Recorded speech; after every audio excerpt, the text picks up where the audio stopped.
Muy bien, hermanos, vamos a escuchar palabra del Señor esta noche.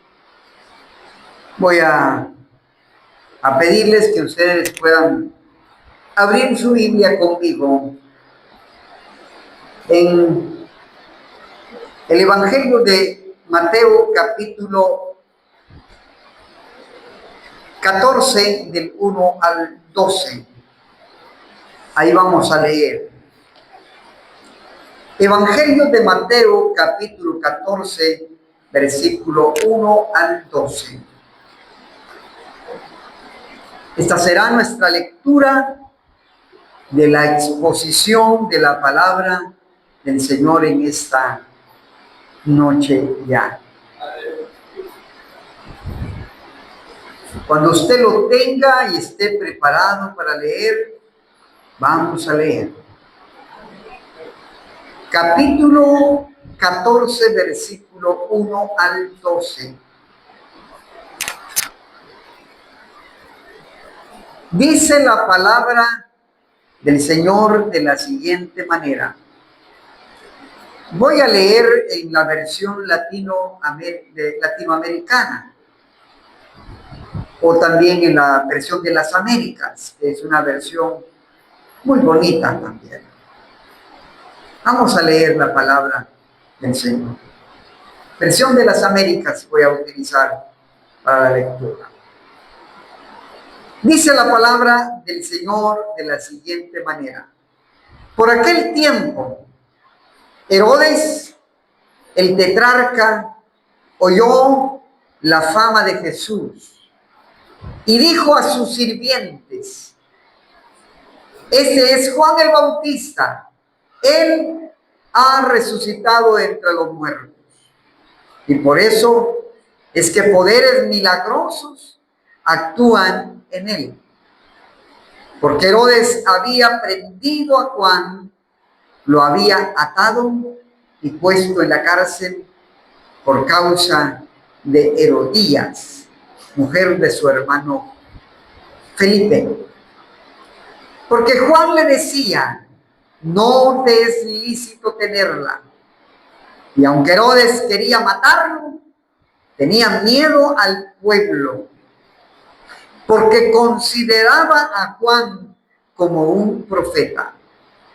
Pero cuando llegó el cumplimiento de Herodes, el cumpleaños de Herodes, la hija de Herodías danzó ante ellos y agradó a Herodes.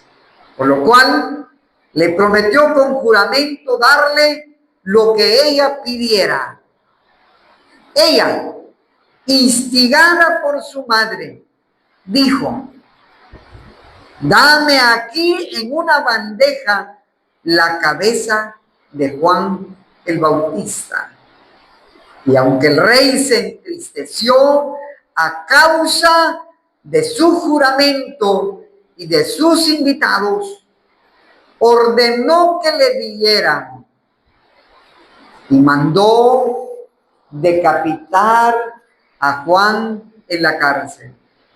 Y trajeron su cabeza en una bandeja y se la dieron a la muchacha. Ella se la llevó a su madre. Los discípulos de Juan llegaron y recogieron el cuerpo y lo sepultaron. Y fueron y se lo comunicaron a Jesús. Amantísimo Dios que estás en los cielos, gracias te damos, Señor, porque tú permites que tu palabra pueda, Señor amado, estar presente en esta reunión y escucharla, oírla, atesorarla en nuestro corazón. Bendice tu palabra que hoy vamos a escuchar. Bendice a los que la van a oír. Y bendice, Dios eterno, a los que tendrán la oportunidad también de oírla. Muchas gracias, Señor Jesús. Alabo y bendigo tu nombre santo. Gracias te damos. Amén. Bien. Pueden sentarse, mis hermanos.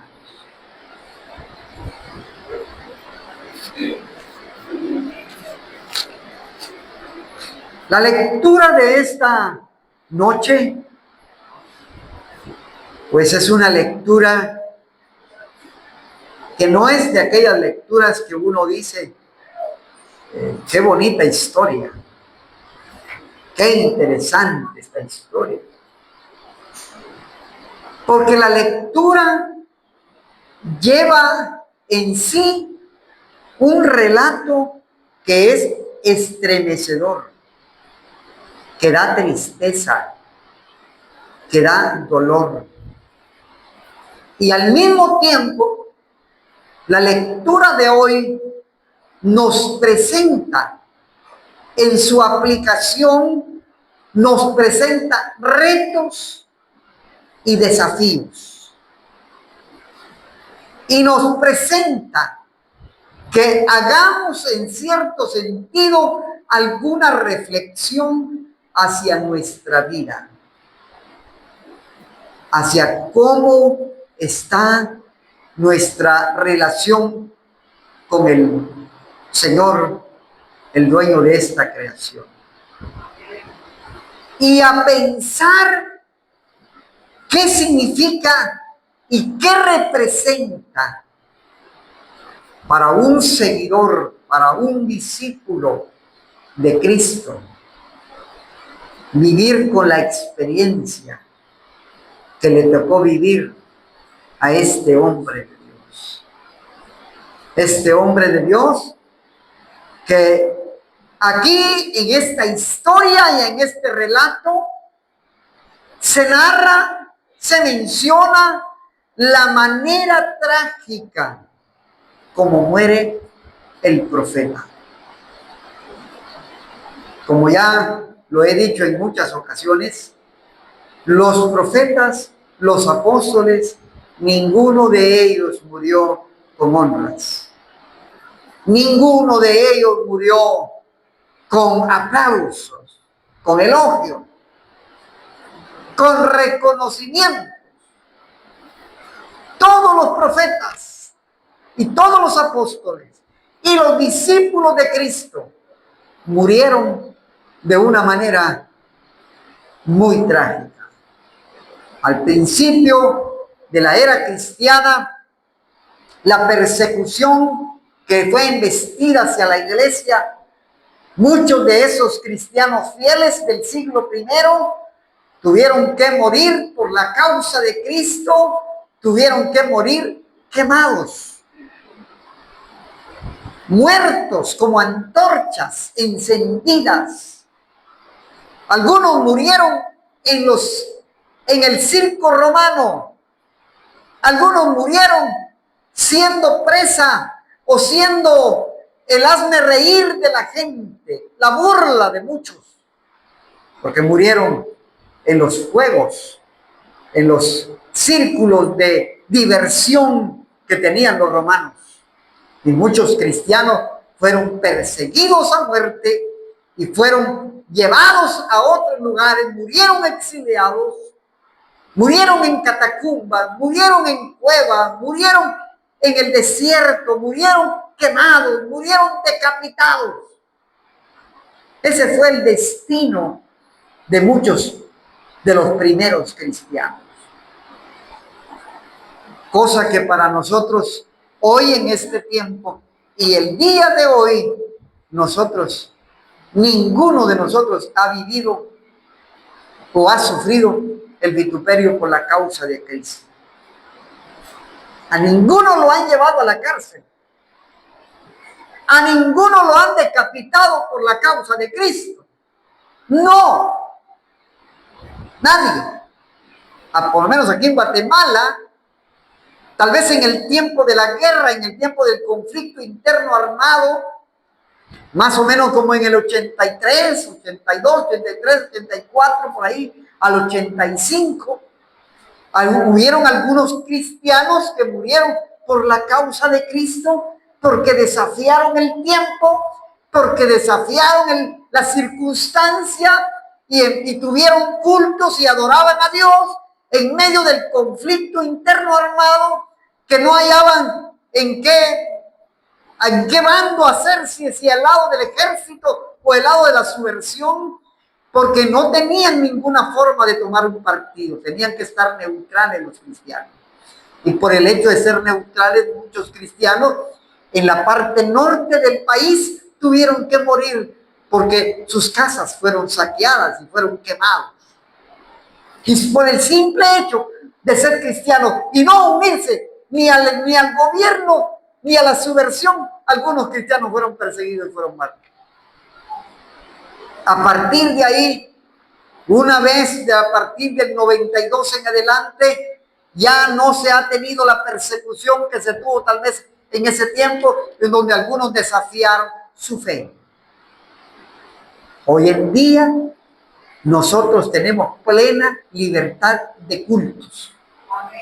La Constitución de la República nos ampara para tener plena libertad de cultos, a menos que nosotros interfiramos con la libre locomoción de las personas, a menos que interfiramos con la estabilidad emocional o tal vez pacífica de algún grupo, es que pudiéramos ser callados. Pero no podemos sufrir más que eso, que las críticas y las murmuraciones de la gente. Mientras que estos hombres de Dios tuvieron que ofrendar su vida de una manera trágica. Juan el Bautista, todos conocemos la historia de Juan. ¿Cómo nace? ¿En qué contexto nace? ¿Y cuál es la misión de este personaje en la Biblia? Es el antecesor de Jesús, es el antecesor del Mesías, es el que prepara el camino, dice la palabra, para que el Mesías venga, es el que llama al pueblo al arrepentimiento, es el que abre la brecha para que el Mesías comience su ministerio, es el que llama a la reflexión, al arrepentimiento, es el que hace que las personas vuelvan otra vez a escuchar palabra de Dios a través de un profeta. Después de tener un tiempo de sequía de la palabra de Dios a través de los profetas, más de 400 años en el periodo intertestamentario, en ese tiempo de silencio, en ese tiempo de oscuridad, en ese tiempo donde la palabra de Dios sí había, pero había en un contexto distinto. Había un tiempo de sequedad, había un tiempo de no escuchar palabra de Dios a través de un personaje, a través de un profeta enviado por el Señor, un hombre enviado por Dios. Dentro de ese contexto nace entonces Juan el Bautista. Y Juan comienza su ministerio en las partes desérticas. Juan comienza su ministerio en las clases bajas. Juan comienza su ministerio alrededor del círculo de la religión que estaba en ese entonces, pero él de una manera distinta, como se veía el panorama de la vida religiosa, Juan comienza su ministerio, haciendo reflexión, llamando la atención de la gente, llamando a la convicción de los que lo oyeron, llamando al arrepentimiento de los que lo oyeron, aquel arrepentimiento que llevaba una transformación de vida, un cambio de vida. En medio de ese contexto nace el profeta. Por eso, la lectura de hoy es una lectura que nos reta y nos desafía al ver la vida de este hombre. Yo he titulado el sermón de hoy, El último profeta. El último profeta. ¿Por qué? Porque Juan es el que abre el camino del Señor. Porque es el profeta típico del Antiguo Testamento, a quien Dios tenía una relación íntima con ese hombre, a quien Dios le daba palabra y llevaba el mensaje al pueblo para que el pueblo se arrepintiera de sus acciones. A quien Dios le revelaba lo que iba a acontecer en el futuro, lo que estaba aconteciendo en el presente, la forma, la manera en cómo el pueblo, en cómo la gente estaba viviendo. Dios, cuando utilizaba a los profetas en el Antiguo Testamento, le hacía ver al pueblo, al sacerdote, al gobierno, le hacía ver la forma de mi vida, la forma de vivir, cómo vivía, si estaban agradando a Dios o estaban desagradando a Dios con sus acciones. En medio de ese contexto aparece la figura de Juan el Bautista. Pero aquí la historia de la lectura de hoy llama la atención porque Herodes oye acerca de la fama de Jesús. Y como lo hemos estado viendo en todos estos sermones, la fama de Jesús. ¿Y en qué consistía la fama de Jesús? En varios aspectos. El poder que tenía, la autoridad que tenía, la autoridad que había en sus palabras, la sabiduría que había en su mensaje, el amor que emanaba, irradiaba de él, que transmitía, la confianza que transmitía hacia los oyentes, pero también redarguía con su mensaje, tenía autoridad en sus palabras.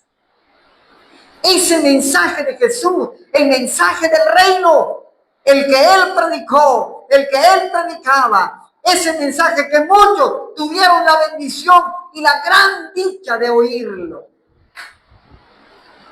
En medio de esa manera en que se estaba desenvolviendo el ministerio de Jesús, Herodes oyó acerca de la fama de Jesús. Así dice el relato de Mateo. Por aquel tiempo, Herodes el tetrarca oyó la fama de Jesús y dijo a sus sirvientes: oiga, este es Juan el Bautista. Oiga lo que dice Herodes: él ha resucitado de entre los muertos y por eso es que esos poderes milagrosos actúan en él. Herodes estaba creído, se había convencido quizás, o había pensado, o estaba meditando que Juan había resucitado. Eso nos da alguna indicación que ya Juan había fallecido, ya le habían quitado la vida. Ya Juan le habían quitado la vida. Pero para entender un poquito el contexto de esta narrativa de los primeros versículos del capítulo 14, hay que conocer un poquito de historia. En el contexto de este capítulo, en el momento en que Jesús está siendo muy conocido por su mensaje y por lo que hace, hay que entender cómo funcionaba o cómo era que estaba actuando el gobierno del Imperio Romano. Cómo estaba el estrato social en ese entonces y cómo funcionaba el imperio. En la Biblia, en el Nuevo Testamento, en la historia de los gobernantes del tiempo en que está escrito este capítulo 14 del Evangelio de Juan, se menciona que el gobierno lo estaban ejerciendo los romanos. Pero los romanos estaban siendo gobernados por distintas maneras o distintas formas. Era un sistema que no era el sistema de república. Era un sistema que estaba siendo dominado por familia. El gobierno estaba en familia, ¿ya? Entonces, ese sistema de gobierno que pasaba de uno a otro, ese sistema de gobierno era un sistema que en cierto sentido había dado mucho que hacer y mucho problema a todos los que vivían bajo el imperio. Bajo el imperio. Porque cuando uno analiza la vida de estos personajes en la historia, uno mira que esas dinastías que se conocen en la historia como las dinastías herodianas, que habían por lo menos en la Biblia, en el contexto del Nuevo Testamento, encontramos en la dinastía herodiana, encontramos más o menos 4 Herodes que menciona el Nuevo Testamento. Los evangelios mencionan 4 Herodes. ¿Se recuerdan ustedes cuando nace Jesús? En el momento del nacimiento, Herodes, el que gobernaba en ese tiempo, oyó que en algún lugar del área de Judea iba a nacer un personaje importante, que los religiosos, que los judíos tenían conocimiento que iba a nacer un personaje importante y que este personaje iba a ser el Mesías, el restaurador del pueblo de Israel, y el pueblo judío lo esperaba con ansias. Entonces, oyó, supo, entendió, o le dijeron, o le informaron. Entonces, armó un edicto: matar a todos los niños menores de 3 años. Porque él pensó, bueno, si ya nació, porque según la indicación de aquellos personajes que venían del oriente y que venían siguiendo la estrella y que conocían dónde iban a nacer, en la parte de Judea, entonces ellos dijeron, pues allá vamos para adorarle, hemos visto su estrella, sabemos que va a ser en esta área de Belén y ahí vamos a ir. Entonces Herodes dijo, bueno, probablemente ya nació, entonces hay que buscar una forma, una estrategia de eliminarlo. Quiso destruirlo, quiso eliminarlo y ordena que se mueran todos los niños menores de 3 años. Una gran matanza. Ese Herodes se llamaba Herodes el Grande. Herodes el Grande.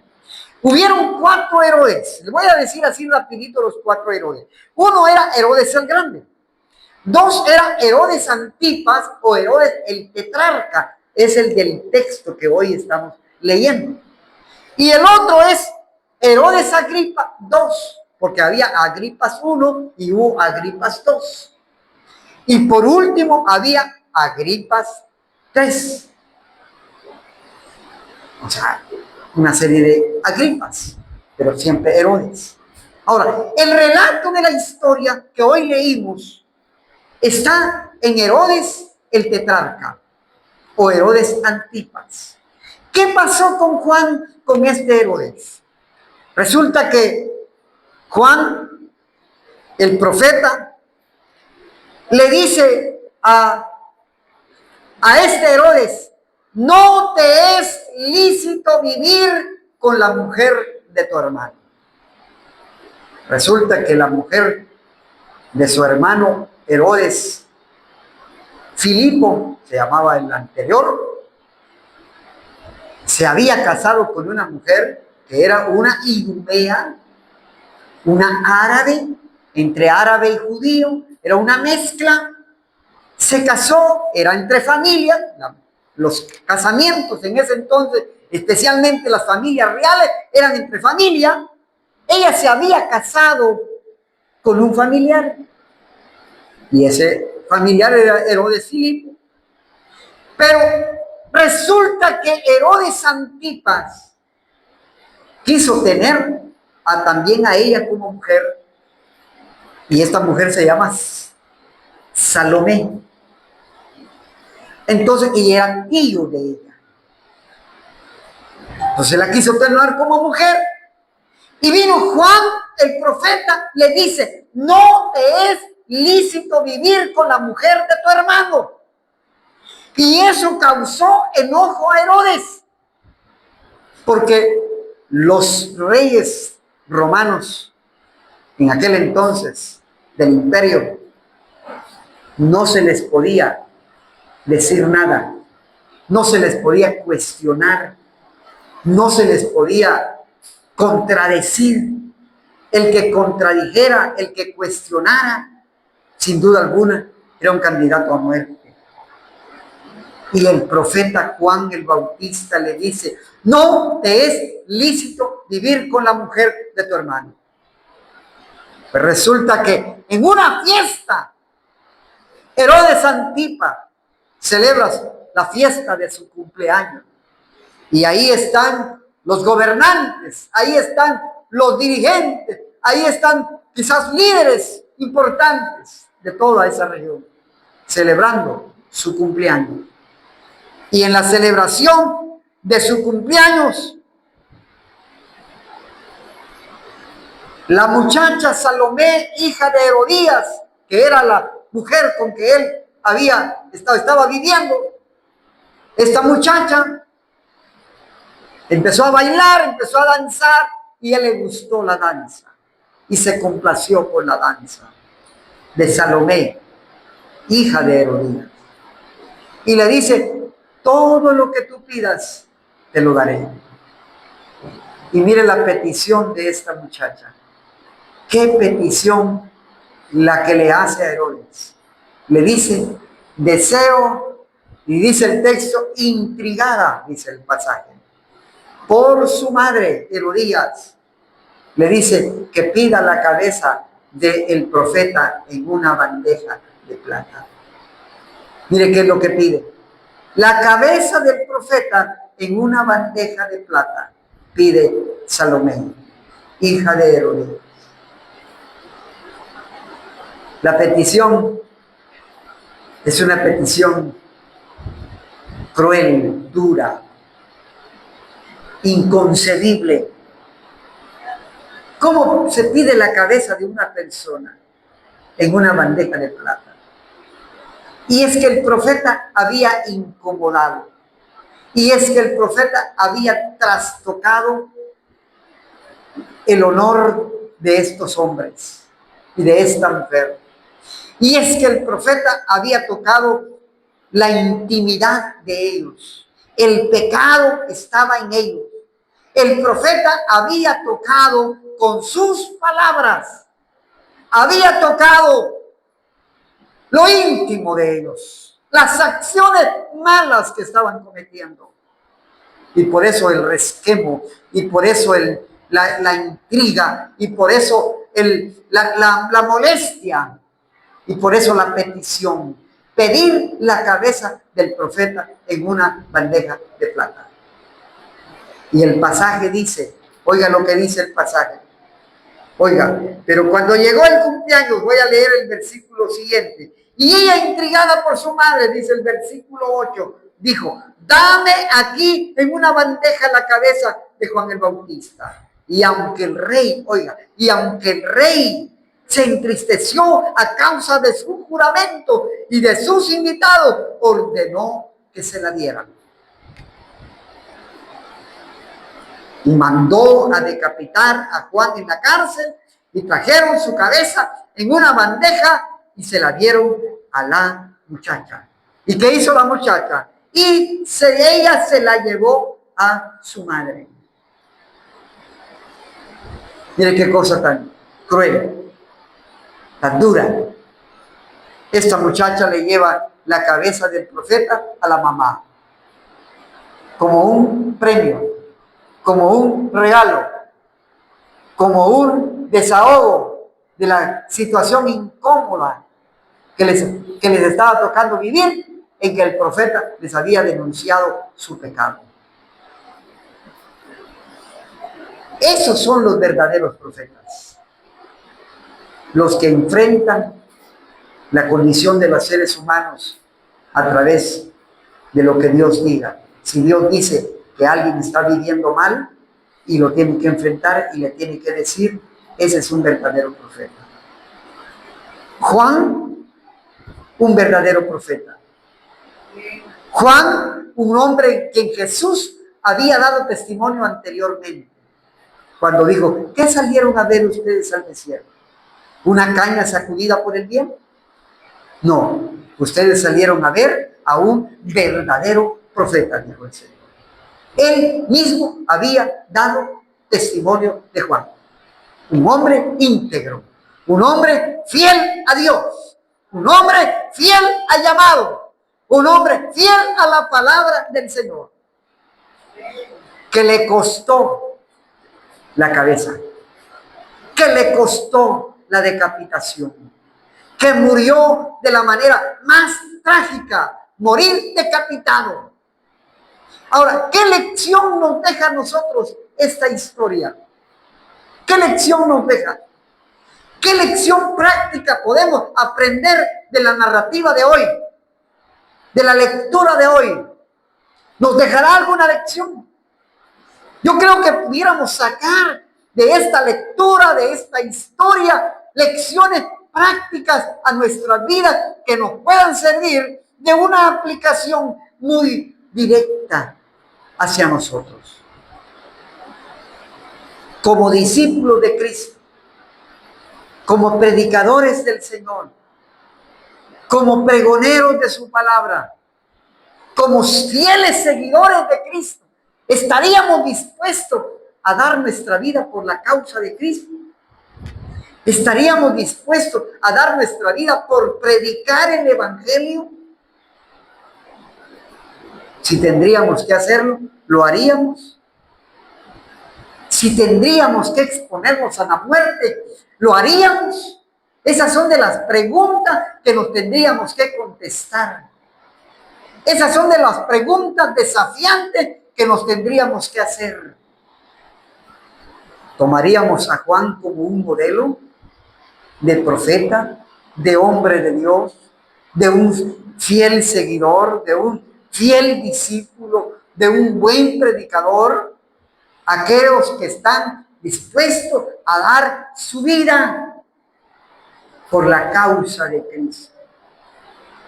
Esta lectura nos debe desafiar a nosotros hoy en día. Porque por la causa de Cristo debemos de estar dispuestos de ir a la cárcel, de ser criticados, de ser vituperados, como dice la palabra, de ser blasfemados, incluso de morir por su causa. Por eso Jesús le dijo a sus discípulos aquellas maravillosas palabras que les dijo: si alguno quiere venir en pos de mí, ¿cuál es la condición? Tome su cruz y sígueme. Esa es la condición. Si alguno quiere venir en pos de mí, tome su cruz y sígueme. Esa es la condición. Ahora, llevar la cruz de Cristo no es cosa fácil. Implica retos, desafíos, menosprecios, burlas, críticas, hasta la muerte. Implica estar expuestos a la muerte. Llevar la cruz de Cristo, ser un fiel seguidor, un fiel discípulo, significa morir como su maestro. Si uno analiza la vida de los apóstoles, cómo murieron: crucificados, decapitados, exilados, quemados, desterrados, enfermos, pobres, en la miseria.